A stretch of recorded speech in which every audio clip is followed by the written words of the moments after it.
मौका लग रहा है। हाँ। तो आप पहले हेडिंग दो, अकबर के समक्ष चुनौतियां। अकबर के समक्ष चुनौतियां। अकबर के समक्ष चुनौतियां।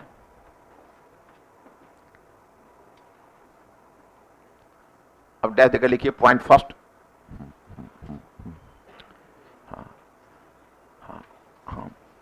लिखिएगा कि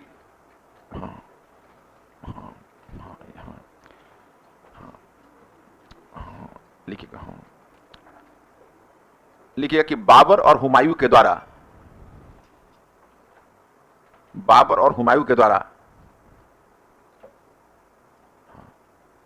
एक मुगल राज्य की स्थापना तो की गई थी,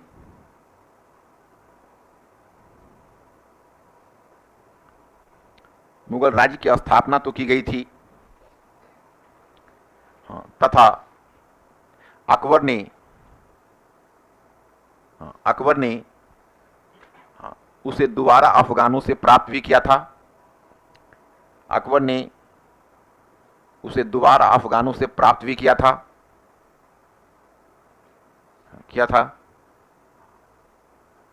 परंतु परंतु परंतु जब तक उस राज्य का प्रसार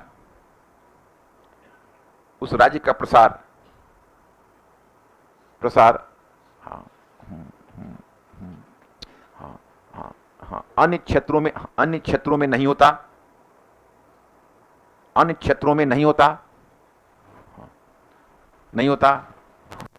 तब तक राज्य के संचालन के लिए अपेक्षित संसाधन प्राप्त नहीं होते। राज्य के संचालन के लिए अपेक्षित संसाधन प्राप्त नहीं होते।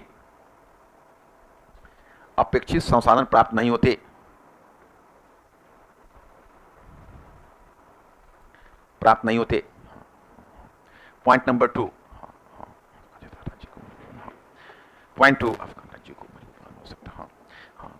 कि अफगानों का विरोध अभी भी विद्यमान था।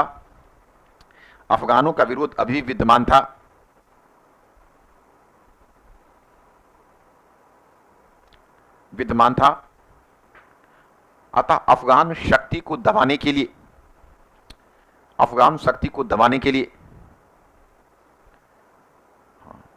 एक सक्षम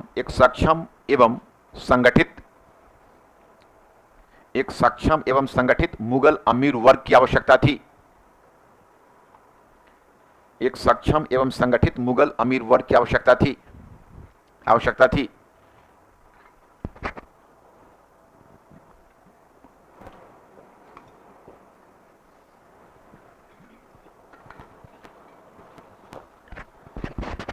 पॉइंट नंबर 3 लिखिए। लिखिए हाँ। अकबर के सामने एक अन्य चुनौती थी।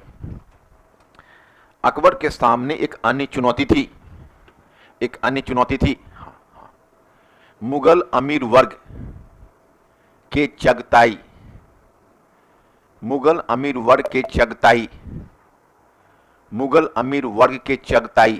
घबराना मत, हम लिखवा रहे हैं, ब्रैकेट में लिखना मध्य एशियाई। मुगल अमीर वर्ग के चगताई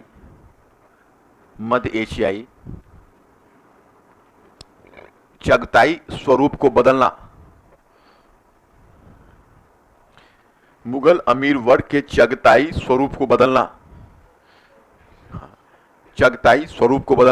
यानी मध्य एशियाई स्वरूप को बदलना।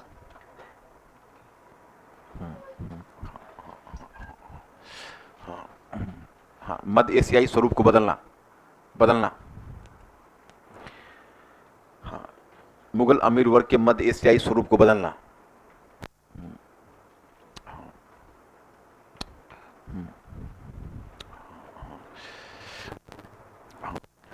वस्तुतः हुमायूं के काल में इसी में लिखना, पॉइंट बदलना हो तो मैं खुद कहूंगा। हुमायूं के काल में इन अमीरों ने कुछ समस्या उत्पन्न की थी, क्योंकि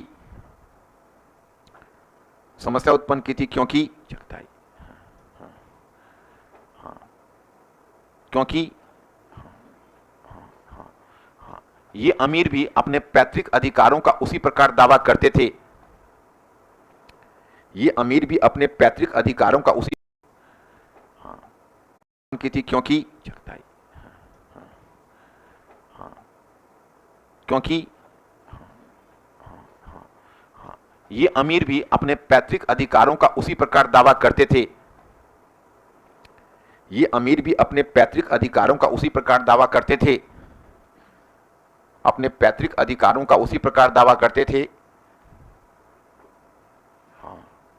जिस प्रकार मुगल बादशाह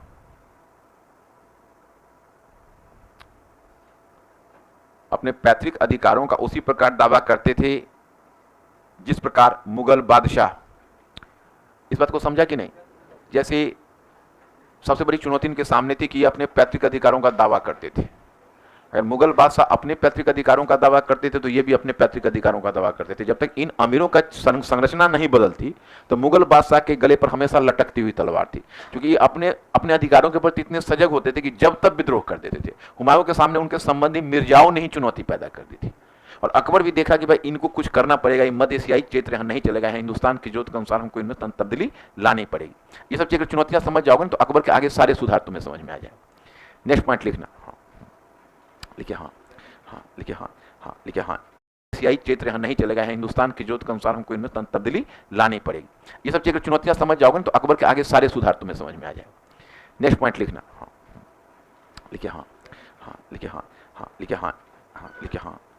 कि भारत में मुस्लिम राज्य व्यवस्था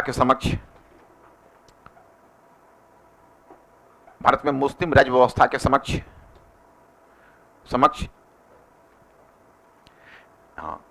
आरंभ से एक बड़ी चुनौती रही थी। आरंभ से एक बड़ी चुनौती रही थी हिंदू कुलीन वर्ग। एक बड़ी चुनौती रही थी हिंदू कुलीन वर्ग। हिंदू कुलीन वर्ग के साथ संबंधों का निर्धारण। हिंदू कुलीन वर्ग के साथ संबंधों का निर्धारण। हिंदू कुलीन वर्ग के साथ संबंधों का निर्धारण।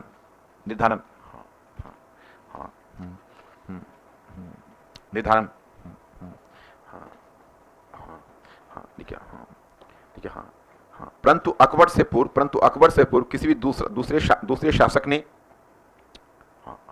अकबर से पूर्व कोई दूसरा शासक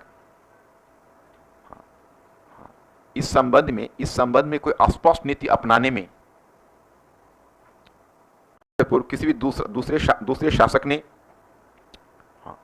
अकबर से पूर्व कोई दूसरा शासक इस संबंध में कोई स्पष्ट नीति अपनाने में,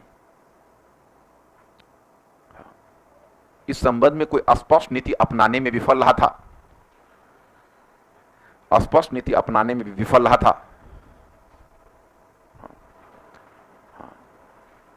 था। इसलिए समय समय पर हिंदू कुलीनों का विद्रोह, समय समय पर हिंदू कुलीनों का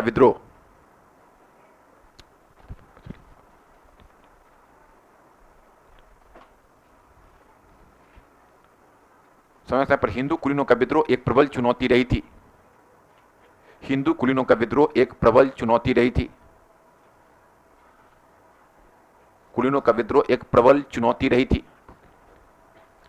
थी। इस बात को समझ गए होंगे। नेक्स्ट पॉइंट लिखना। उसी प्रकार एक महत्वपूर्ण चुनौती रही थी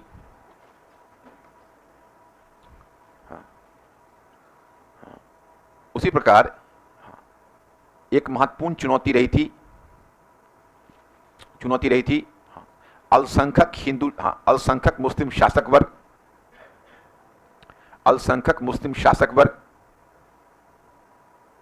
और बहुसंख्यक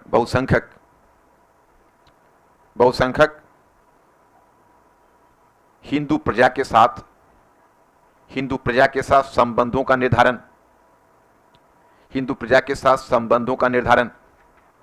हिंदू प्रजा के साथ और बहुसंख्यक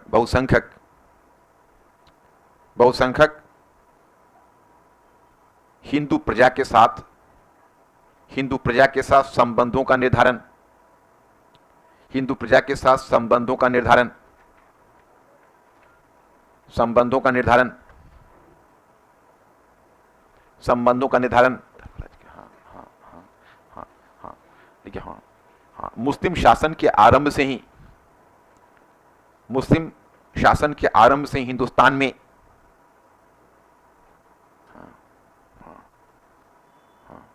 हिंदुस्तान में, आरंभ से हिंदुस्तान में, हाँ हाँ हाँ हाँ दीनदारी, हाँ हिंदुस्तान में, हाँ हाँ हाँ हाँ हाँ हाँ हाँ हिंदुस्तान में जहांदारी, जहांदारी, जहांदारी, हाँ हाँ जहांदारी, हाँ ब्रैकेट में लिखना, हाँ जहां, जहां शरीयत के नियम लागू होते हों, शरीयत के नियम लागू हों, नियम लागू हों, जहांदारी, समझा देता हूं, लागू हों, हाँ जहांदारी एवं दीनदारी, एवं दीनदारी, दीनदारी,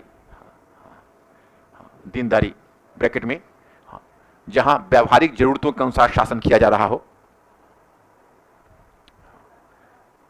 जहां व्यावहारिक जरूरतों के अनुसार शासन किया जा रहा हो,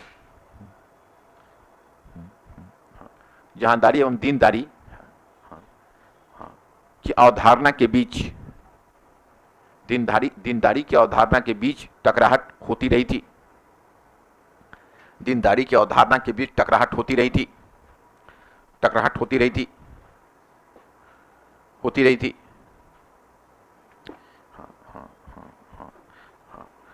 हाँ कि अलाउद्दीन खिलजी एवं मोहम्मद बिन तुगलक जैसे शासकों ने भी,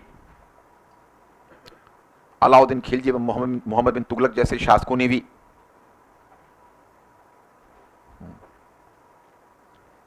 अपने ढंग से, अपने ढंग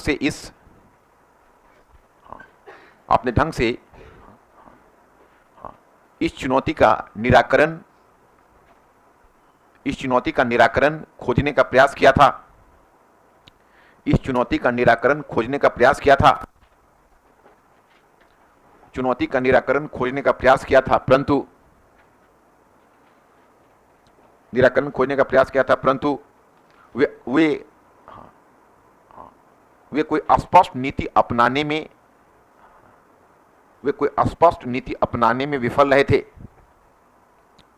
वे कोई स्पष्ट नीति अपनाने में विफल रहे थे, स्पष्ट नीति अपनाने में विफल रहे थे। अब देखो यहां पर कोई बड़ी चीज नहीं मैं कर रहा हूं, ये आगे अकबर जो नीतियां लाएगा उसका बैकग्राउंड तैयार कर रहा हूं, क्योंकि अकबर की एक नीति होगी राजपूत नीति और दूसरी नीति होगी धार्मिक नीति, और ये दोनों नीति अपने आप में काफी प्रशंसित हैं। तो यहां पर मैंने एक मुद्दा उठाया कि ये कोई अकबर की समस्या नहीं थी, ये अलाउद्दीन खिलजी के समय से, सॉरी ये इल्तुतमिश के समय से ही यह एक प्रबल चुनौती थी कि हिंदू कुलीनों के साथ कैसे व्यवहार किया जाए। अब हिंदू कुलीनों के प्रति जो बर्नी का दृष्टिकोण है, वो बर्नी का दृष्टिकोण एक मुस्लिम कुलीन वर्ग के आक्रोश को दर्शाता है। कारण क्या था कि भारत के जो ग्रामीण क्षेत्र थे, वो भारत के ग्रामीण क्षेत्र में ही संसाधन था, संसाधन तो वहीं से आना है। उस समय राज्य की आय का प्रमुख स्रोत क्या है? भू राजस्व है, और भू राजस्व तो ग्रामीण क्षेत्र से ही आना है, आना तो गांव से ही है। खेती तो परगना में नहीं होती ना, वो तो प्रशासन की इकाई, संसाधन गांव में ही और गांव से ही आना है। तो गांव से आएगा तो गांव से लाने में जैसे मगरमच्छ के रहते हुए तुम तालाब से मछली ले आओ, तो वही समस्या वहां है कि गांव क्षेत्र में भारतीय कुलीन पहले से ही डटे पड़े हैं। जो सामंती व्यवस्था के अवशेष है, उनको ग्रामीण क्षेत्र पर इतना नियंत्रण है, इतना बड़ा कब्जा है, इतना ज्यादा उनको नियंत्रण है कि उनसे लड़के आपको मुश्किल होगी लाने में। अलाउद्दीन खिलजी ने लड़ने का प्रयास किया तो क्या हुआ? उसकी मृत्यु के बाद उसकी पद्धति तो फिर टूट गई। तो कहीं ना कहीं बर्नी ने जो हिंदू हिंदू हिंदू करके जो उसने आक्रोश व्यक्त किया है, तो कहीं ना कहीं मुस्लिम कुलीन वर्ग का हिंदू कुलीन वर्ग के प्रति आक्रोश था, क्योंकि उनको ग्रामीण क्षेत्रों से संसाधन नहीं मिल पा रहा था। तो क्या करते थे, कोई सफल मुस्लिम शासक वही माने जाते थे जो हिंदू कुलीनों पर को दबाकर आप जितना राजस्व ग्रामीण क्षेत्रों से खींच सके उतने ही सफल आप शासक हैं।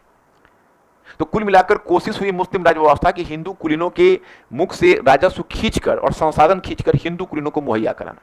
तो उसमें समस्या क्या होती थी कि अगर ताकत के बल पर फॉर टाइम बिंग वो हिंदू कुलीनों को दबा तो देते थे, लेकिन फिर जिस समय मौका मिलता था तो हिंदू कुलीन किसानों के साथ मिलकर बीच में राज्य के विरुद्ध संघर्ष कर देता था, विद्रोह कर देता था। इस कारण से राज्य व्यवस्था के सामने हमेशा चुनौती बनी रहती थी।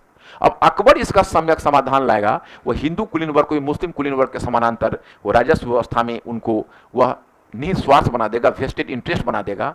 तो जो अब तक साम्राज्य का विरोध कर रहे थे वो साम्राज्य के बहुत ही ताकतवर सहयोगी के रूप में अवस्थापित हो जाए, जो आप उसकी राजपूत नीति में देखो। वही स्थिति यह थी कि शुरू से लेकर कम से कम एक मतलब हमेशा वो अपना इश्तहार देते रहते थे, एक हमेशा इश्तहार देते रहते थे, समझ रहे हो कि नहीं। और इश्तहार देते रहने का क्या था कि दारुल हर्ब को दारुल इस्लाम बनाना, दारुल हर्ब को दारुल इस्लाम बनाना। तो बहुसंख्यक हिंदू प्रजा के साथ कैसे व्यवहार किया जाए, तो कितना भी दारुल हर्ब को दारुल इस्लाम बनाने का नारा देते, लेकिन आप हिंदुस्तान में अल्पसंख्यक हैं। जब इल्तुतमिश से एक बार उलेमाओं के एक समूह ने मिला था और कहा था कि आप मुस्लिम शरीयत के नियमों को लागू कीजिए, तो कहा था कि हमारी संख्या हिंदुस्तान में इतनी, उन्हें कहा, उसकी तरफ से जुनैदी उसका वजीर कहा कि इतनी हिंदुस्तान में संख्या है जितना सब्जी में नमक, तो हम इस तरह की कड़ाई से नीति को कैसे लागू कर सकते। तो कुल मिलाकर ये मुस्लिम राज्य व्यवस्था के समक्ष ये चुनौती थी कि शरीयत के नियमों को लागू नहीं कर पा रहे थे, लेकिन आदर्श के रूप में उसी को बनाए हुए था। और हिंदू प्रजा के साथ कैसे, ऐसा नहीं था कि उनके समय हिंदू प्रजा को नौकरी नहीं मिलती। आप देखो अलाउद्दीन खिलजी ने हिंदुओं के लिए भी अमीर वर्ग का दरवाजा खोला था। मोहम्मद बिन तुगलक ने निम्न कुल के हिंदुओं को भी, माली तक को भी लिया था उसने कुलीन वर्ग में। और यह एक प्रमाण माना जाता है कि अफगानों के समय हिंदू कितने महत्वपूर्ण पद पर जा सकते थे। अब हेमू विक्रमादित्य अगर प्रधानमंत्री के पद तक पहुंचा था, अगर वजीर के पद तक पहुंचा था, इस बात का द्योतक था कि उसमें हिंदुओं को सेवा में लिया जाता था और हिंदू भी प्रतिभा के बल पर महत्वपूर्ण पद तक पहुंचते थे। मतलब यह केवल अकबर का ही योगदान नहीं, लेकिन अकबर ने स्पष्ट नीति अपना ली उनके बारे में। और बहुसंख्यक हिंदू प्रजा के बारे में तुम देखते हो, दरुल हक दरुल इस्लाम का सारा मुद्दे को ताक पर रख के कहेगा दरुल सुलह, हमारा राज्य सुलह पर आधारित होगा, दरुल इस्लाम पर नहीं, दरुल सुलह पर आधारित होगा। तो उसका जो प्रेजेंटेशन था अकबर का, चीज तो वही थी। ऐसा नहीं कि वो पहला ही था जो धर्मनिरपेक्षता की बात कर रहा है, बोले खिलजी भी तुगलक भी कर, उनके पास वैसा किसी चीज को आप कैसे प्रेजेंट करते हो, किसी चीज को आप कैसे प्रेजेंट करते हो। कल मैं टीवी देख रहा था तो मैंने कुछ अपना देख रहा था, नीचे उसका न्यूज आ रहा था, मैं लिखता हुआ आता है ना, तो कश्मीर के ही मुद्दे पर आ रहा था। मैंने कहा कि कितनी अच्छी चीज को कितना बुरे तरह से पेश अगर किया जा सकता हो, इसका सबसे ज्वलंत उदाहरण है हिंदू न्यूज चैनल। मैंने कितनी अच्छी चीज, जैसे देखो एक बात है कि कश्मीर में कश्मीरी हिंदुओं के साथ जो हुआ बहुत गलत हुआ, उनको वहां से खदेड़ा गया, टेररिज्म के शिकार बने, सब कुछ बने। लेकिन राज्य जो होता है वो विंडिक्टिव नहीं हो सकता ना। विंडिक्टिव का मतलब है कि आप एक कम्युनिटी जिसके साथ सफर हुआ है तो उसके लिए आप दूसरी कम्युनिटी को सफर नहीं कर सकते, उनको आप न्याय स्थापित कर सकते हो। राज्य का यही प्रयास है। ऐसा नहीं कि राज्य कश्मीर को एंटागोनाइज कर देना चाहता है। अभी पूरी सरकारी मशीनरी यही चाहती है कि हम कश्मीर के लोगों का दिल जीत सकें। हालांकि अब किस हद तक दिल जीत पाएंगे कि नहीं जीत पाएंगे वो वक्त बताएगा, उनकी कोशिश ये नहीं है। लेकिन कुछ तो हमको लगता है कि कुछ तो सरकार के हुक्मरान में भी कुछ ऐसे लोग बैठे हुए हैं जिनमें थोड़ी नासमझी और बाकी काम इंडियन जर्नलिस्ट कर देते हैं। अब वो न्यूज बोलेगा कि अगर वही था जैसे आज हिंदू दैनिक जागरण की न्यूज में देखते हो कि 50 मंदिरों में फिर एक बार पूजा होगी, तो वो एक तरह से अगर जो मंदिर बंद पड़े थे उनको अगर दोबारा खुलवा के वहाँ के लोगों को अगर आप धार्मिक न्याय दे रहे हैं तो एक बहुत पॉजिटिव वर्क कर रहे हैं कि भाई उसको भी तो धार्मिक स्वतंत्रता है। ऐसा थोड़ा है कि आपको केवल अजान देने का अधिकार है, उनको मतलब मंदिर में जाने का अधिकार नहीं, तो गलत है। लेकिन उसको जो पेंट कर रहे थे पत्रकार, उसका हेडिंग इतना गलत था कि कश्मीर में 50 मंदिर बनेंगे। तो सुनने में कैसा लगता है, जैसे हिंदूकरण हो रहा है। जबकि चीज अच्छी है, उसको आप अच्छे ढंग से प्रेजेंट करिए कि भाई किसी को धार्मिक न्याय स्थापित किया जाए, लेकिन आप उसको पेश ऐसे कर रहे हो। इसलिए इंडियन जर्नलिज्म जो है ये बहुत डेंजरस है, और खास के मैं समझता हूं कि ये साइन अच्छा नहीं है, इसको थोड़ा सुधारना पड़ेगा। क्योंकि इसमें अगर इस तरह की शब्दावली का प्रयोग होगा तो लोग डर जाएंगे। बहुत कुछ चैनल हैं, कुछ स्टैंडर्ड चैनल हैं, जो हम किसी चैनल का नाम नहीं लेना चाहते, लेकिन कुछ स्टैंडर्ड चैनल हैं जो बहुत अच्छा प्रेजेंटेशन मतलब देते हैं, चीजों को बड़ा संतुलित ढंग से देते हैं। कौन सा? हाँ, एनडीटीवी स्टैंडर्ड टीवी है।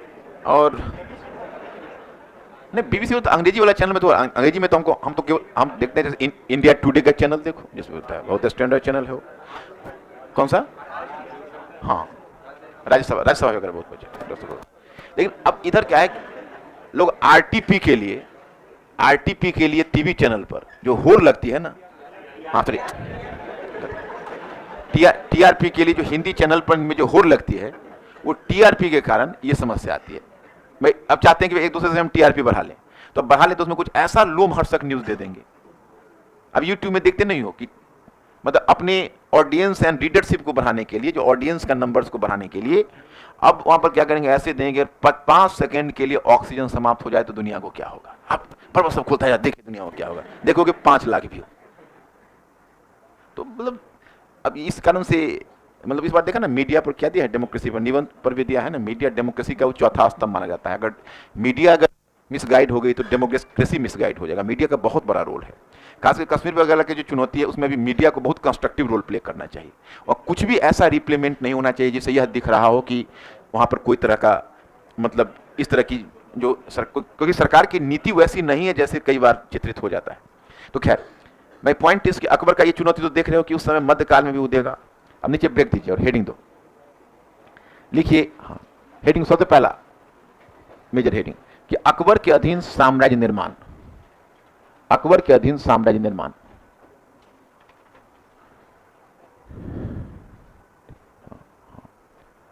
अब देखो अकबर के अधीन साम्राज्य निर्माण में थोड़ा सा तुम नजर डालना हल्का।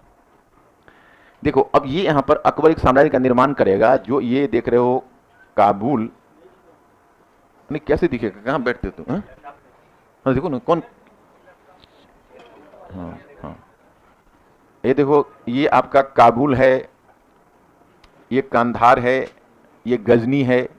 तो काबुल गजनी जो ये जो क्षेत्र देख रहे हो, अब यहां से अफगानिस्तान से तुम मान के चलो कि अफगानिस्तान से यहां से शुरू होगा कंधार का, कश्मीर भी उसके अधीन आ जाएगा, और ये बंगाल को भी ले लेगा, और बंगाल को लेके यहां तक जो ये जो रीजन जो हैदराबाद का, ये अहमदनगर का कुछ पार्ट लेते हुए, और ये इतना बड़ा साम्राज्य अकबर बनाएगा,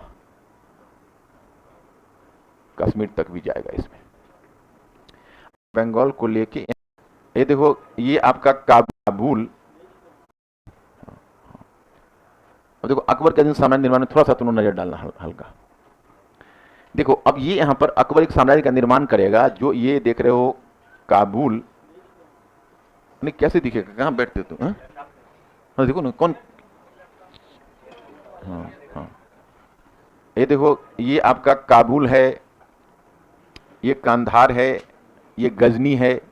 तो काबुल गजनी जो ये जो क्षेत्र देख रहे हो, अब यहां से अफगानिस्तान से तुम मान के चलो कि अफगानिस्तान से यहां से शुरू होगा कंधार का, कश्मीर भी उसके अधीन आ जाएगा, और ये बंगाल को भी ले लेगा, और बंगाल को लेके यहां तक जो ये जो रीजन जो हैदराबाद का, ये अहमदनगर का कुछ पार्ट लेते हुए, और ये इतना बड़ा साम्राज्य अकबर बनाएगा,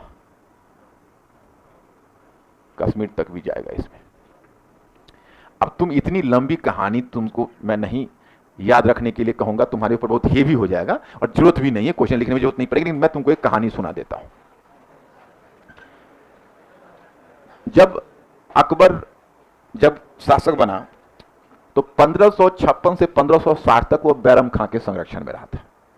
तो जब तक बैरम खान के संरक्षण में रहा था तब तक 3 क्षेत्रों पर उसने कब्जा किया था, अजमेर, जौनपुर और ग्वालियर। उस समय जौनपुर का जो शासक था, उज्बेक शासक, उसका नाम था जमान खान उज्बेक, और मालवा का शासक था, उसका नाम था अब्दुल्ला खान उज्बेक। तो अब्दुल्ला खान उज्बेक 2 है, इतिहास में कंफ्यूजन पैदा कर देगा। एक अब्दुल्ला खान उज्बेक हुआ होगा जो उज्बेक शासक होगा, जो सैवानी खान उज्बेक का उत्तराधिकारी, मैंने बताया वो ना सैवानी खान उज्बेक, तो वो उसको छोड़, वो भी अब्दुल्ला खान होगा, और एक अब्दुल्ला खान उसका गवर्नर भी होगा, प्रांतपति भी होगा, जो मालवा का होगा। तो मैं अभी उसके प्रांतपति की बात कर रहा हूं। तो जवान खान उज्बेक और अब्दुल्ला खान उज्बेक ने एक विद्रोह भी किया था, जो मैं आपको बताऊंगा आगे। तो ये जौनपुर ग्वालियर, वो जौनपुर को फिर जवान खान उज्बेक के अधीन छोड़ दिया। कुछ उज्बेक अमीर भी तो उसकी सेवा में रहते थे, तब तो धीरे धीरे राजपूत की तरफ को झुका। वो देखा कि मध्य एशियाई वाले आते हैं और परेशानी पैदा करते हैं, क्योंकि उससे बहुत एक्सपेक्टेशन लेके आते हैं, और जो एक्सपेक्टेशन पूरा नहीं होता तो विद्रोह कर देते हैं। तो ऊपर 3 क्षेत्र को जीता। 1560 में बैरम खान से उसका डिफरेंसेस हो गया। डिफरेंसेस ये था कि बैरम खान ने तो बड़ा विपत्ति के समय बचाया था मुगल राज्य को, लेकिन बैरम खान बाद में बहुत अहंकारी और आत्माभिमानी हो गया था। इतना तक कि अकबर का जो जिसको कहते हो पर्सनल प्रिवी पर्स कहते हो, एक राजा को भी तो अपने खर्च के लिए, किंग को भी खर्च के लिए कुछ संसाधन चाहिए। तो अकबर के पास जो संसाधन होते हैं, अकबर के अकाउंट पर जो पैसे होते थे वो बड़ा कम अमाउंट होता था, और बैरम खान पर्सनल अकाउंट पैसे से भरे रहते थे। सबसे जो बेहतरीन किस्म के हाथी और घोड़े होते थे वो बैरम खान के हथसार घुड़सार में होते थे और अकबर में सेकेंड क्वालिटी के होते थे। एक बार तो ऐसा हुआ कि अकबर का हाथी और बैरम खान का हाथी दोनों आपस में लड़ गए और अकबर के हाथी ने बैरम खान के हाथी को पराजित कर दिया। इस पर बैरम खान ने गुस्सा खाकर अकबर के हाथी को ही मरवा डाला। अब अकबर ये सब सहन करने के लिए व्यवस्था, क्योंकि वो बैरम खान को कहीं ना कहीं अपने संरक्षक के रूप में भी देखता था और बैरम खान उसका वकील, वकील वजीर दोनों एक ही पद है, वजीर या वकील होने के साथ साथ उसका अतालिक भी था। अतालिक कहते हैं पर्सनल शिक्षक को। एक शिक्षक होने की हैसियत से उसकी बड़ी इज्जत करता था, इसलिए वो बर्दाश्त करता हुआ आ रहा था। लेकिन उधर अकबर के कान भरने का काम कर रही थी उसकी धायमा महम अनगा। जो महम अनगा बार बार अकबर के कान में भर रही थी कि बैरम खान बहुत ज्यादा महत्वाकांक्षी हो गया है, बैरम खान की महत्वाकांक्षा पर अंकुश रखना तुम्हारा दायित्व है। देखते देखते एक बार अकबर का मन भी भड़क गया। लेकिन उस समय तुम देखो कि शेर शाह ने एक बार कहा था, आपको याद होगा कि मुगल काल में मुगल अधिकारियों ने बहुत ज्यादा शक्ति अर्जित कर ली है, जो मैं नहीं चाहता हूं कि मेरे अधिकारियों में हो। तो उसमें मुगलों में एक दिक्कत क्या थी कि मुगलों में एक वकील का पद हुआ करता, जिसको वजीर भी कहो। वजीर या वकील बड़ा ताकतवर हुआ करता था, इतना ताकतवर कि बिना आप वकील की मध्यस्थता के डायरेक्ट अमीर से वार्ता नहीं कर सकते। मतलब अमीर और बादशाह के बीच मध्यस्थ यही वकील था। तो बादशाह को कॉन्फिडेंस नहीं होता था ना वकील को दबाने में कि पता नहीं कितने उनके कॉन्फिडेंशियल अमीर हैं। अगर कहीं मैं अमीर, अगर मैं वजीर को अगर हटाऊंगा या वकील को हटाऊंगा तो अमीर लोग ही विद्रोह कर दें उसके फेवर में, तो हमारा ही गद्दी खटाई में पड़ जाएगी। तो बड़ा रिस्क वाला की बात होती थी। लेकिन अब बैरम खान जब अपने अंदर गद्दी पर उतर गया तब अकबर सीधा यहाँ से एक उसके दिमाग में योजना आई। महम अनगा ने तो उसको काफी भड़का ही दिया था। वो आगरा से शिकार के बहाने दिल्ली को निकला। शिकार के बहाने बहुत रिस्की काम करने जा रहा था। शिकार के बहाने वो दिल्ली को निकला आगरा से, और दिल्ली में जाकर, उसकी तो एक सेकंड कैपिटल की तरह तो थी ही मुगलों को, दिल्ली में जाके खड़ा हो गया। एक बार सीधा आदेश जारी किया कि सभी मुगल अमीर व्यक्तिगत तौर पर आकर मेरे सामने समर्पण करें। मेरी बात समझ रहे हो कि नहीं? अब कितना बड़ा रिस्की जॉब था समझ सकते हो। अगर अमीर समर्पण करने नहीं आते तब तो उल्टा बैरम खान उसको बंदी बना देता। लेकिन देखते देखते, क्योंकि मुगल तैमूर और चंगेज का वंशज है, तो कोई दूसरी बात है कि बैरम खान सिया था दुर्भाग्य से, और सुन्नी अमीर उसको पसंद भी नहीं करते थे। बस अमीर एक बार सब दिल्ली की तरफ चले गए और जाकर सब अकबर के सामने समर्पण कर दिया। तब बैरम खान को लगा कि अब अकबर अपने हाथ में शक्ति लेना चाहता है, तो वह खुशी खुशी शक्ति देने के लिए तैयार हो गया। वो जाके अकबर के सामने वो भी समर्पण कर दिया, कहा कि आप अपनी शक्ति ले लीजिए। तो कहा, लेकिन अकबर ने उसमें क्या किया कि उसे जो चार्ज लेने भेजा वो पीर मोहम्मद को भेज दिया, और पीर मोहम्मद उसका बहुत बड़ा प्रतिद्वंदी था। और जब पीर मोहम्मद बैरम खान के पास पहुंचे कि आप सब अपना रॉयल सील बाकी चीज हमारे सामने समर्पण कीजिए, तो बैरम खान अपने को बड़ा अपमानित महसूस किया कि भाई इसने हमारे प्रतिद्वंदी को क्यों भेजा। बस बैरम खान ने विद्रोह कर दिया। विद्रोह कर दिया तो अकबर ने उस विद्रोह दबाने का प्रयत्न किया। 6 महीने तक उसका जो राज्य है, वो साम्राज्य है, वो डिस्टर्ब रहा बैरम खान का विद्रोह दबाने में। 6 महीने के बाद बैरम खान पराजित हो गया। क्या बीच में कहीं ध्यान चला गया दूसरी जगह? क्या कहीं ये तो नहीं सोचने कैसा कॉलेज डेज में हरी हरी चलती थी, कहां फंस गए पीर मोहम्मद में? क्या पीर मोहम्मद एक दूसरा अमीर था, वो बैरम खान का प्रतिद्वंदी था, समझ रहे हो कि नहीं? तो इसको अगर बैरम खान से चार्ज ही लेना था तो वैसे न्यूट्रल अमीर को भेजता जिसको बैरम खान से भी अच्छे संबंध है। Are you getting this point? अब इसने किया कि बैरम खान का चार्ज लेने से बैरम खान कहा कि ठीक है मैं समर्पण कर रहा हूं, तो समर्पण कर रहा हूं तो उसे राजकीय मुहर लेना था, तलवार लेना था, कुछ तो होती ना फॉर्मेलिटीज। जैसे तुम्हें अगर मान लो कोई अगर पुलिस ऑफिसर सस्पेंड होता है तो उसको बेल्ट उतार के देना पड़ता है, वर्दी देना पड़ता है, वो सही चीजें हैं। तो वैसे सिचुएशन में अगर मानो उसको चार्ज लेने के उसके प्रतिद्वंदी को भेजो, तो पीर मोहम्मद गया चार्ज लेने की उसे कि भाई अर्पित कीजिए, तो उसको लगा कि इसको क्यों भेज दिया, वो तो खुश हो रहा है मेरे इस अपमान को देखकर, ये तो मुझे अपमानित किया गया। इसी पर वो गुस्सा खा के विद्रोह कर दिया। अब समझे कि नहीं? यही क्लास में मौजूद रहो। हाँ हाँ ठीक। तो अब 6 महीना तक वो डिस्टर्ब रहा, और डिस्टर्ब के बाद एम्पायर, लेकिन उसके बाद बैरम खान ने सरेंडर किया। तो अकबर ने उसके साथ फिर बहुत नेकनियता से अकबर पेश आया, और अकबर ने उसके सामने 3 विकल्प दिया। कहा कि अगर आप चाहें तो दरबार में जो भी पद आप ग्रहण करना चाहें दरबार में आप उपस्थित रहिए। अगर आप चाहिए तो मैं किसी प्रांत का हेड बनाकर मैं आपको भेज दूं, जो भी प्रांत आप चुन लीजिए। और नहीं तो तीसरा विकल्प है, अगर आप शेष जीवन मक्का में गुजारना चाहे तो आपके मक्का भेजने का बंदोबस्त मैं कर दूंगा। बैरम खान ने तीसरे विकल्प को चुना, क्योंकि बैरम खान ने इतनी ताकत भोगा था कि प्रांत पति जाता तो वजीर के सामने और बाकी अधिकारियों के सामने, तो है ना, अब चीफ मिनिस्टर बना के भेजोगे तो कैबिनेट मिनिस्टर वहां जाएगा तो उसको स्वागत ही करना पड़ेगा ना। और सब तो उसके अंतर्गत काम किया हुआ था, तो उसको सेटिस्फैक्शन नहीं मिला। उसने कहा कि मैं मक्का जाना पसंद करूंगा। तो मक्का भेजने की अकबर ने तैयारी की। तो ये मक्का जा रहा था, लेकिन चूंकि अफगानों को उसने दबाया था बड़ी उग्रता से, अफगान लोग पहले से उस पर खपा थे, किसी अफगान ने उसको मौका देकर हत्या कर दी रास्ते में। तो मक्का नहीं जा सका, तो उसका डेथ हो गया। तो फिर अकबर ने उसकी बीवी के साथ विवाह किया, निकाह किया, मतलब जो उम्र में उससे काफ़ी बड़ी थी, और उसने मैंने एक तरह से ऑबलाइज किया अकबर ने, उससे निकाह किया। तो अब्दुल रहीम खान खाना बैरम खान का बेटा था, जो अकबर से एक उम्र में बड़ा ही था, लेकिन टेक्निकली अब अकबर का बेटा हो गया। तो जो अब्दुल रहीम खान खाना नाम सुना, रहीमन कवि, हिंदी में उनका बहुत बड़ा योगदान है, बहुत बड़े विद्वान थे खान खाना, अकबर वो बैरम खान का ही पुत्र था। तो इस तरह अब आई महान अनगा। अब 1560 से 62 के बीच अकबर पेटीकोट सरकार के अधीन रहेगा, उसको कहते हैं पेटीकोट गवर्नमेंट। तो ये क्या हुआ कि 1561 में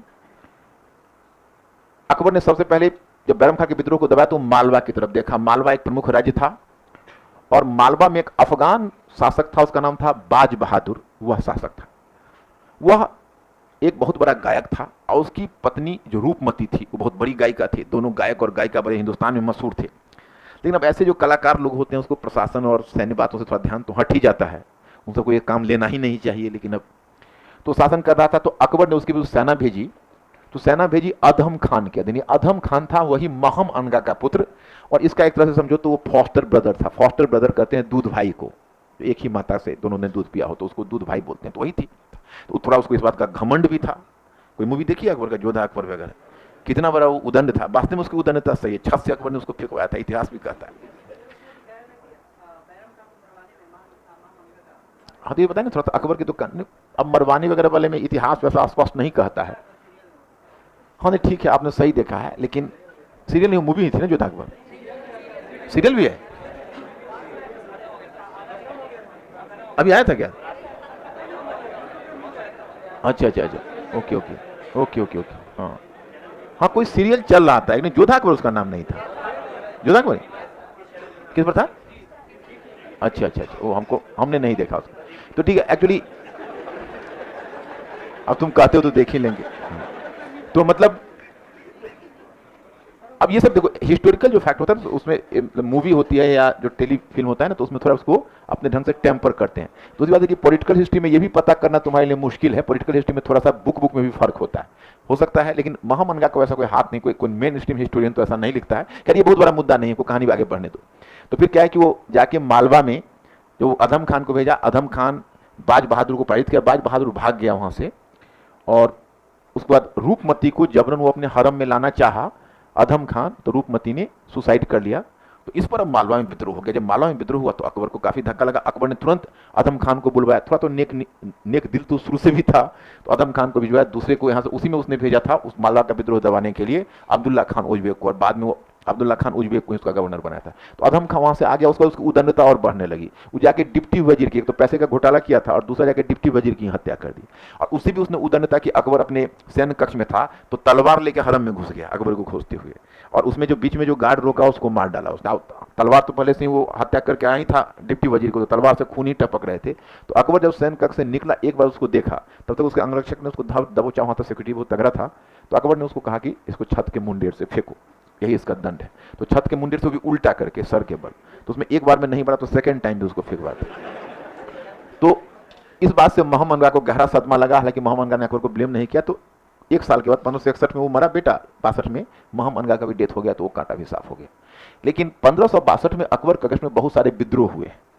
उन विद्रोह में तुम देखोगे मिर्जाओं ने और उज्बेकों ने विद्रोह किया। मिर्जा तो उसके अपने ही संबंधित, तो उज्बेक में जमान खान उज्बेक और अब्दुल्ला खान उज्बेक। लेकिन अकबर ने बड़ी शीघ्रता से और बड़ी तत्परता से उस विद्रोह को दबाया था। बताया जाता है कि जब वो जौनपुर में विद्रोह हुआ था, तो जौनपुर में विद्रोह को दबाने के लिए जब गया था, उसमें तूफान का मतलब तूफान मतलब बहुत बरसात का टाइम था, तो नदियां वगैरह जो थी गंगा वगैरह का, वो काफी अपने उफान पर था। तो सारे अमीर अब घबरा रहे थे कि कैसे गंगा क्रॉस किया जाएगा। तो अकबर पहला हाथी लेके खुद क्रॉस किया था उसमें, ताकि अमीर, तो उसमें साहस भी था। और तब जाके जमान खान उज्बेक को सरप्राइज कर दिया। जमान खान उज्बेक की उम्मीद नहीं थी कि अकबर पहुंच जाएगा वहां जौनपुर में, तब दबा दिया उस विद्रोह को। फिर अब्दुल्ला खान उज्बेक को भी दबा दिया, दोनों को उसने मतलब मृत्यु दंड दे दिया, मतलब मृत्यु वो सब मारे ही गए युद्ध में। और फिर वो पहला विद्रोह अकबर के टाइम में 1562 का होता है, जिसको दबाया। उसके बाद अकबर की विजय अभियान में तुम देखोगे कि उसी समय अम्बेर जो था राजस्थान में, तो अम्बेर का शासक हुआ करते थे राजा भारमल। तो राजा भारमल का जो अकबर के दरबार में आता है, अकबर के दरबार में आता है, अजमेर में अकबर का गवर्नर बैठता था। तो अकबर का गवर्नर ही जो राजपूत राज्य जो आमेर जो था, अम्बेर जो भारमल जहां के थे, अभी भी तुम देखोगे आमेर ही मुख्य है ना। कभी तुम अगर जयपुर गए हो तो जयपुर से 10 किलोमीटर पहले आमेर का किला है, कभी तुमने देखा होगा, देखा है। तो आमेर के किले में तुमने गौर करके देखा होगा कि लगभग 10-12 किलोमीटर, तो पहले वही मानसिंह, कभी जाओगे तो देखो मानसिंह है, ओरिजिनल वही है। वो जो जयपुर तुम देख रहे हो उसको तो सवाई जय सिंह ने बसाया है। सवाई जय सिंह ने जब जाटों की अगेंस्ट में अभियान किया था, मुगल शासक में भेजा था, तो जाटों से वो आज जो पिंक सिटी देख रहे हो जाटों से छीना गया था। वो जो कछवाहा लोगों ने जाटों से छीना था, मुगल साम्राज्य के मतलब सहायता में गया था, तो और फिर वहीं पर उसने अपना अलग सिटी बनाई थी। तो ये जो आमेर का शासक था, तो वहां पर अजमेर का गवर्नर उसको दबा रहा था, तो वही भारमल आया था इसके दरबार में। तो सतीश चंद्र दूसरी कहानी लिखते हैं और जोधा अकबर में दूसरी कहानी दिखाया। जैसे जोधा अकबर में तुमने देखा होगा कि बताता है कि जब जिस समय अकबर वो भारमल आता है अकबर से मिलने, उसे अकबर एक पागल हाथी से लड़ रहा है। अगर तुम लोग याद है, मूवी की बात कर रहा हूँ, सीरियल की बात, हाँ, तो लड़ रहा है। उल्टी बात थी। सतीश चंद्र लिखते हैं कि जिस समय भारमल अपने राजपूत योद्धाओं के साथ अकबर के दरबार में बैठा था, और उसी समय एक पागल हाथी ने अपना हथसार से निकल के दरबार में ही दौड़ गया। जितने मुगल अमीर सब जान बचाने के लिए पागल हाथी के भय से इधर उधर भाग रहे थे, सिर्फ वहां पर भारमल अपने राजपूत अमीरों के साथ वहां डटा रहा, वो हिला नहीं वहां से। तो अकबर को देख के उसे समझ लगा, अरे तो राजपूत लोग बड़े वीर होते हैं, अपने काम की चीज है, इनसे हमें आगे सहयोग बढ़ाना चाहिए। तो अकबर को वहां से प्रेरणा मिली, तो भारमल के साथ उसने संबंध सुधारे, और फिर भारमल ने अपनी पुत्री हारखा बाई का विवाह अकबर के साथ किया। अकबर ने पूरे हिंदू रीति से विवाह किया। तो अब अम्बेर से उसका संबंध हो गया, तो उसका मतलब हो गया कि अम्बेर ने बाकी राजपूत राज्यों को भी प्रभावित करना शुरू कर दिया कि आप अकबर से निकटता स्थापित करिए। लेकिन उसमें सभी आसानी से नहीं हटे। जैसे 1569 में जो रणथंभौर है, वो रणथंभौर के शासक जो हारा शासक थे, उन्होंने अधीनता मानने से इनकार कर दिया। तो अकबर ने रणथंभौर पर घेरा डलवाया। तो रणथंभौर पर घेरा डालने के बाद रणथंभौर का जो शासक है राय सुजानहारा, उसने समर्पण कर दिया। और रणथंभौर जब पराजित हो गया अकबर के सामने, तो बीकानेर, जैसलमेर, ये सब जो राज्य थे वो स्वाभाविक रूप से अकबर के अधीन हो गए। इस बीच अकबर ने एक ही अभियान भेजा था, जिसे उसमें अकबर ने नहीं भेजा था, एक्चुअली इलाहाबाद का जो गवर्नर था उसका नाम था आसफ खान। आसफ खान मध्य भारत में एक गोंडवाना का राज्य था, उसको गढ़ कटंगा भी बोलते थे। उस गढ़ कटंगा में आपने एक महिला रानी का नाम सुना होगा जिसका नाम था दुर्गावती। तो एक गढ़ कटंगा में दुर्गावती के विरुद्ध आसफ खान ने अभियान किया था। तो दुर्गावती बड़ी ही योग्य महिला मानी जाती थी। अपना एक्चुअली उसका पति मर चुका था, तो उसका बेटा था संग्राम राजा, तो उसी की ओर से वो शासन कर रही थी। और वो बहुत बड़ी योद्धा मानी जाती थी। बताया जाता था कि आसपास में कहीं भी अगर कोई दुर्दांत बाघ अगर निकलता या शेर के बारे में सूचना मिलती तो वही जाकर उसको मारती थी। मतलब इतना सैनिक दृष्टि से कुशल थी। लेकिन वो आसफ खान के संगठित सेना के सामने नहीं लड़ सकी, तो हार गई। तो आसफ खान ने जबरन उसको भी अपने हरम में लाना चाहा था, तो उसने सुसाइड कर लिया था दुर्गावती ने। बाद में अकबर ने एक्शन लिया था आसफ खान के अगेंस्ट में, कि आसफ खान ने अभियान बिना उससे पूछे हुए किया था। तो उसने आसफ खान को थोड़ा दंडित भी किया था, और उसने बहुत सारे वहां से लूट कर लाया था। अकबर ने उसको आगरा मंगवा लिया था, और उसने फिर गढ़ कटंगा का जो राज्य था, जिसको गोंडवाना कहते, उसमें कुछ केवल सीमावर्ती किलों को छोड़कर जो सुरक्षा के लिए आवश्यक था, बाकी क्षेत्र उसने लौटा दिए थे। तो इस तरह से 64 हुआ। अब इसके बाद अकबर का जो सबसे बड़ा अभियान होगा वो होगा चित्तौड़ पर। और चूंकि चित्तौड़ के जो राजपूत राज्य है वो, तो कल मैं इसको करते हुए दक्षिणी नीति कुछ तो मैं तुमको स्टोरी बता दूंगा, और फिर उसके बाद क्वेश्चन में कैसे इंपॉर्टेंट है, तो इंपॉर्टेंट एस्पेक्ट कवर करता हो जाऊंगा। आप लोग अकबर थोड़ा सा पढ़ लेना, और आप आंसर ले लो जो लोग का है। इसमें 3-4 नाम है जो सबसे बढ़िया आंसर लिखा है, तो उस पर